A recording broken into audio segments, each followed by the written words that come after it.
What's up, fellow Greymanes? Here's how to get the Demeniss Royal Guard Shield in Crimson Desert. If you ask me, this is probably the most cool looking kite shield I've seen in the game so far. It has 8 points of defense with a level 2 movement speed buff. It's got 2 abyss gears, one that reduces damage and the other that lowers guard stamina cost by 3%.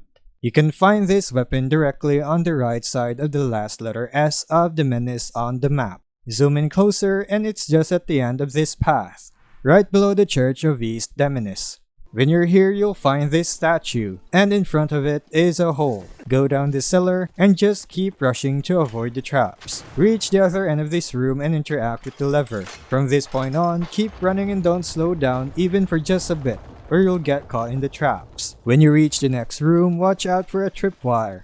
Jump to avoid it. Then you'll be in a dead end with levers to the side of each wall. Now what we're gonna go for is this lever on the right wall. Pull it and you'll open the door that leads to the shield. Pick it up from the table and you just got a sick looking shield. And that's all of it.